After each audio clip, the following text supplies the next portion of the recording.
নমস্কার, শুভ সকাল। আজকে আমাদের বাড়িতে নারায়ণ আসবেন। ও বাড়িতে আছে, মানে ছোটো শ্বশুরের বাড়িতে আছে, সেখান থেকে আমাদের বাড়ি আসবেন। এই জন্য তার আয়োজন করা হয়েছে। এই যে ফুল তুলে সব রেডি করে রাখা হয়েছে। এইখানে নৈবেদ্য সাজানো হয়েছে। আর আমি স্নান করে এলাম।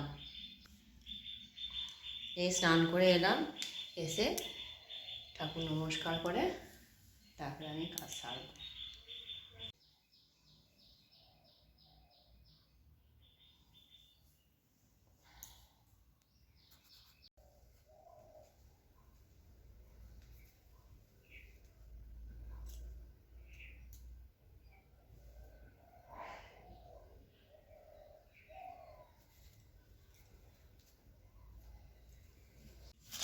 এই যে দিদি মাছ নিয়ে রেখেছে, সকালবেলা মাছ এসেছিল, এই নিয়েছে। আমার ছোটো মেয়ে এরকম চারা মাছ ভালোবাসে খেতে, ওর জন্য চারা মাছ নিয়েছে। আর আমাদের সব সিলভার কাপ নিয়েছে, ঝাল করব। এই সিলভার কাপটা ভালোই বড় আছে, মাছটা আমি এবার বেছে নেব।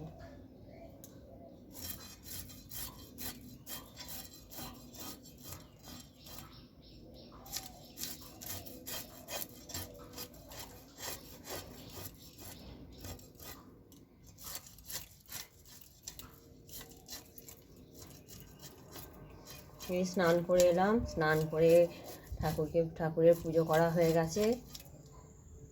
এবার মাছ ফাছ বেছে নিই। নারায়ণ এখনও আসেননি, আমাদের পুরোহিত মশাই ঠিক করা থাকে। সেই পুরোহিত মশাই এসে নারায়ণ নিয়ে আসবেন। তখন আমি এদিকে কাজ সেরে নিই, তারপর রান্না বসাবো। কী রান্না হবে তোমাদের সাথে সবটাই শেয়ার করব। তোমরা প্রথম থেকে শেষ পর্যন্ত ভিডিও দেখতে থাকো, আশা করি ভালো লাগবে।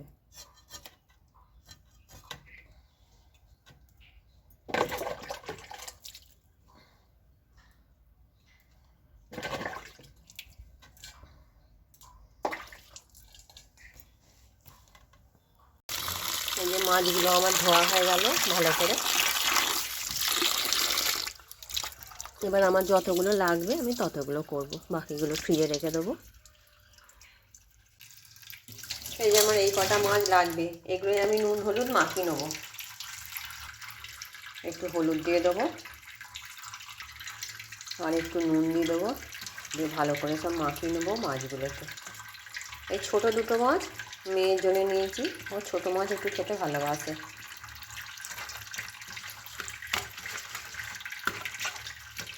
আর নুন হলুদ ভালো করে মাখানো হয়ে গেছে।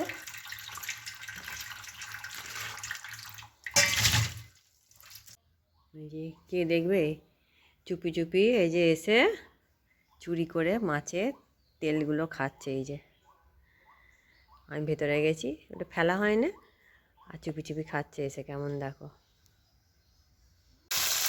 এই যে এখানে রান্না বসিয়ে দিয়েছি, আমার মাছ ভাজা হচ্ছে।